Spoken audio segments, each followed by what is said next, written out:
Hi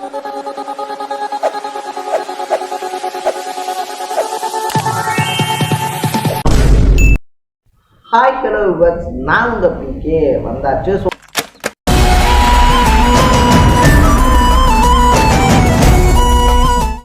நம்ம இன்னைக்கு இந்த வீடியோவில் எதுவும் விஷயத்தை பற்றி பேச போகிறோம், யாரை பற்றி பேச போகிறோம் அப்படின்னு சொல்லி கேட்டோம் அப்படின்னா, வரக்கூடிய சட்டமன்ற எலெக்ஷன்னால வந்துட்டு பார்த்தோம்னா தமிழ்நாடு, மேற்கு வங்காளம் மாதிரியான மாநிலங்களில் பரபரப்பு தொத்தி இருக்கு அப்படின்னு சொல்லலாம். இன்னும் தமிழ்நாட்டில் வந்துட்டு பார்த்தோம் அப்படின்னா திமுக, அதிமுக ஆரம்பிச்சு நாத்தாக்கா, தாவேக்கா வரைக்கும் எந்த கட்சியுமே வேட்பாளர் யாரு அப்படின்னு சொல்லி அனௌன்ஸ் பண்ணாத சுச்சுவேஷன்ல புதுச்சேரியில் வந்துட்டு பார்த்தோம் அப்படின்னா 30 தொகுதியிலையும் தனியாக நிற்கிறோம் அப்படின்ற அனௌன்ஸ்மெண்ட்டோட சேர்த்து 30 வேட்பாளர்களையுமே அனௌன்ஸ் பண்ணி அதிரடி காட்டியிருக்கு தாவேக்கா அப்படின்னு சொல்லலாம். ஒரு பக்கத்துல வந்து பார்த்தோம் அப்படின்னா நாங்க வந்துட்டு கட்சிக்காக உழைச்சவங்க, தளபதிக்காக உழைச்சவங்களுக்கு தான் வந்துட்டு சீட்டு தருவோம் அப்படின்லாம் வந்துட்டு சொன்னாலும் கூட வேட்பாளர்களா நிறுத்தப்பட்டிருக்கக்கூடிய பலருமே வந்துட்டு பார்த்தோம் அப்படின்னா மாற்று கட்சின்னு சொல்லக்கூடிய பாஜக, அதிமுக வந்து சேர்ந்தவங்களா தான் இருக்காங்க. ஸோ இது வந்துட்டு தாவேக்கால மட்டும் கிடையாது, திமுகவோட கூட்டணி பேச்சுவார்த்தை அப்படின்றத நடத்திக்கிட்டு இருந்த காங்கிரஸும் நாங்க தனியா களம் கண்டுக்கிறோம் அப்படின்னு சொல்லி அதிரடி காட்டியிருக்காங்க. ஸோ அப்படி வந்துட்டு தனியாக களம் கண்டுக்கிறேன் அப்படின்னு சொன்ன காங்கிரஸ்ல வந்துட்டு பார்த்தோம் அப்படின்னா முன்னாள் முதலமைச்சரான நாராயணசாமி இருக்கார் இல்லையா, அவருக்கே வாய்ப்பு அப்படின்றது மறுக்கப்பட்டிருக்கு. இது மட்டும் இல்லாமல் இன்னும் பல எக்கச்சக்கமான பரபரப்புகள் நம்ம புதுச்சேரி பாலிடிக்ஸ்ல நடந்துகிட்டு இருக்கு அப்படின்னு சொல்லலாம். ஸோ என்னதான் நடக்குது புதுச்சேரியில விஜயனுடைய பிளான் தான் என்ன அப்படின்ற மாதிரி பல விஷயங்களை தான் நம்ம பேச போறோம். அதுக்கு முன்னாடி நம்ம சேனலுக்கு நீங்க புதுசா வந்திருந்தீங்க அப்படின்னா மறக்காம சேனலை ஃபாலோ பண்ணி சப்ஸ்கிரைப் பண்ணிக்கோங்க. ஸோ ஃபர்ஸ்ட் ஆஃப் ஆல் வந்துட்டு பார்த்தோம் அப்படின்னா தமிழ்நாட்டில் தாவேக்கா வந்துட்டு இன்னும் வேட்பாளர்கள் பட்டியலையே நிறைவு பண்ணலை அப்படின்னு தான் சொல்லணும். ஆனால் புதுச்சேரியில் வந்துட்டு பார்த்தோம் அப்படின்னா நேற்று தான் வேட்புமனு தாக்கலுக்கு கடைசி நாள் அப்படின்றதுனால அவசரமாக வேட்பாளர்களை அனௌன்ஸ் பண்ணியிருந்தாங்க. ஸோ எக்ஸ்-டிஐஜியிலேருந்து வந்துட்டு பார்த்தோம் அப்படின்னா பாஜக நிர்வாகிகள் பலருக்குமே வாய்ப்பு அப்படின்றது கொடுக்கப்பட்டிருந்துச்சு. அதுலேயும் குறிப்பாக சொல்லணும் அப்படின்னா திருபுவனை தொகுதி இருக்கு இல்லையா, ஸோ அந்த திருபுவனை தொகுதி வந்துட்டு பார்த்தோம் அப்படின்னா சாய் சரவணகுமாருக்கு ஒதுக்கப்பட்டிருக்கு அப்படின்னு சொல்லலாம். ஸோ சாய் சரவணகுமாரை சொல்லணும் அப்படின்னா 2 நாளைக்கு முன்னாடி வரைக்குமே பிஜேபியில் இருந்தார் அப்படின்னு தான் சொல்லணும். ஸோ பிஜேபியில் இருந்தவர் வந்துட்டு பார்த்தோம் அப்படின்னா மறுபடியும் அவருக்கு தேர்தலில் போட்டியிடுறதுக்கான வாய்ப்பை கொடுக்கல அப்படின்றதுனால அங்கிருந்து வந்துட்டு விலகினவர் அதுக்கு அடுத்த நாளே வந்துட்டு தாவேக்கால இணைஞ்சிருந்தாரு. தாவேக்கால காலையில இணைஞ்சவரை திருபுவனை தொகுதியினுடைய வேட்பாளரா நைட்டே அனௌன்ஸ் பண்ணிருந்துச்சு தாவேக்கா அப்படின்னு சொல்லலாம். இது வந்துட்டு புதுச்சேரியில ரொம்ப பெரிய பரபரப்பை ஏற்படுத்தி இருந்துச்சு அப்படின்னு தான் சொல்லணும்.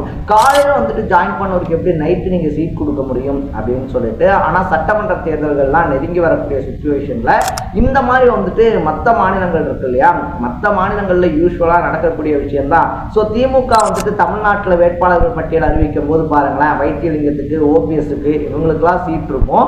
அந்த மாதிரி தான் வந்துட்டு இதுவுமே யார் ஜெயிப்பாங்களோ அவங்களுக்கு வாய்ப்பு கொடுக்கறது தான் எல்லா கட்சியுமே பண்ணும். ஸோ ஆல்ரெடி வந்துட்டு பார்த்தோம்னா மக்கள் மத்தியில் பிரபலமாக இருக்கக்கூடிய ஒருத்தர், அதை தாண்டி வந்துட்டு பார்த்தோம் அப்படின்னா அமைச்சராக இருந்த ஒருத்தர், அனுபவம் இருக்கக்கூடிய ஒருத்தர், களப்பணி தெரிஞ்ச ஒருத்தர் அப்படின்றதுனால விஜய் உடனடியாக அவருக்கு சீட்டு ஒதுக்கிட்டாரு அப்படின்னு சொல்றாங்க. இதை தாண்டி வந்துட்டு பார்த்தோம்னா லாஸ்பேட்டை இருக்கு இல்லையா, லாஸ்பேட்டையில பாஜகவுடைய முன்னாள் மாநில தலைவரான சாமிநாதனுக்கு வாய்ப்பு கொடுத்திருக்காங்க. ராஜ்பவன் தொகுதியில எக்ஸ்-டிஐஜியான சந்திரனுக்கும், காரைக்கால் தெற்கு தொகுதியில கேஏயு ஆசனா, நெட்டப்பாக்கம் தொகுதியில பெரியசாமி அப்படின்னு சொல்லிட்டு பலருக்கும் வாய்ப்பை கொடுத்து அதகலப்படுத்தி இருக்கு தாவேக்கா.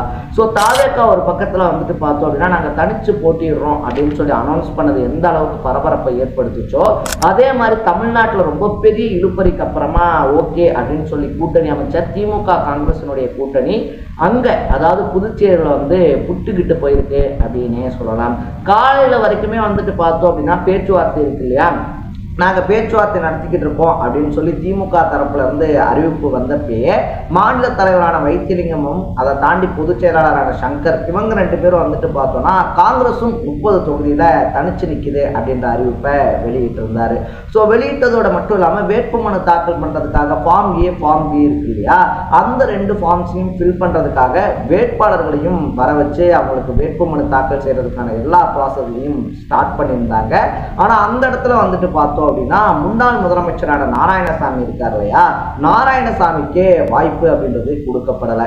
இது வந்துட்டு காங்கிரஸ்லயே ரொம்ப பெரிய அதிர்ச்சியை ஏற்படுத்தியிருக்கு அப்படின்னே சொல்லலாம். அது மட்டும் இல்லாம புதுச்சேரி காங்கிரஸ்ல நாராயணசாமியினுடைய ஆதரவாளர்கள் இருப்பாங்க இல்லையா, அவங்களும் ஸ்ட்ரைட்டா வைத்தியலிங்கத்தினுடைய வீட்டுக்கே போனதோட மட்டும் இல்லாம நீங்க முதலமைச்சர் ஆகணும் அப்படின்னா அதுக்கு நாராயணசாமியை ஓரங்கட்டணும் அப்படின்னு சொல்லிட்டு தான் அவருக்கு சீட்டு கூட கொடுக்காம இருந்திருக்கீங்க. முன்னாள் முதலமைச்சர் ஒருத்தருக்கு எம்எல்ஏ சீட்டு கூட தராததுக்கு என்ன காரணம் அப்படின்னு சொல்லிட்டு அவர் வீட்டு முன்னாடி தர்ணா போராட்டத்துல ஈடுபட்டிருக்காங்க.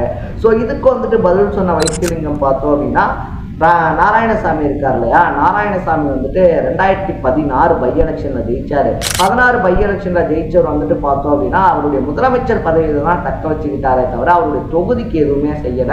21 வந்துட்டு பார்த்தோம் அப்படின்னா மறுபடியும் ஜெயிச்சு அந்த தொகுதிக்கும் அவர் எதுவுமே செய்ய கிடையாது. ஸோ மக்கள் வந்துட்டு அவர் மேல எக்கச்சக்கமான அதிருப்தியில இருக்காங்க. அவர் வந்துட்டு முன்னாள் முதலமைச்சர் அப்படின்றதுனாலேயே அவருக்கு மறுபடியும் சீட்டு தரணும் அப்படின்ற அவசியம் எல்லாம் கிடையாது. அது மட்டும் இல்லாம பார்த்தோம் அப்படின்னா இது என்னுடைய முடிவு கிடையாது, அகில இந்திய காங்கிரஸ் இருக்கு இல்லையா, டெல்லி மேலிடம் இருக்கு இல்லையா, அவங்க வந்துட்டு எடுத்த முடிவு, அவங்க என்ன சொல்றாங்களோ அதை தான் நான் கேட்கிறேன் அப்படின்னு சொல்லிட்டு பளிச்சுன்னு போட்டு உடைச்சிருக்காரு. ஸோ ஒரு பக்கம் தாவேகா, இன்னொரு பக்கம் வந்துட்டு பார்த்தோம் அப்படின்னா காங்கிரஸ் அதிரடி காட்டும் போது தமிழ்நாட்டில் எப்படி வந்துட்டு அதிமுகவை தங்களுடைய கைக்கு கொண்டு வந்தாங்களோ அதே மாதிரி வந்துட்டு பார்த்தோம் அப்படின்னா அங்கேயுமே கூட்டணியை சக்சஸ்ஃபுல்லாக முடிச்சிருக்கு பாஜக அப்படின்னே சொல்லலாம்.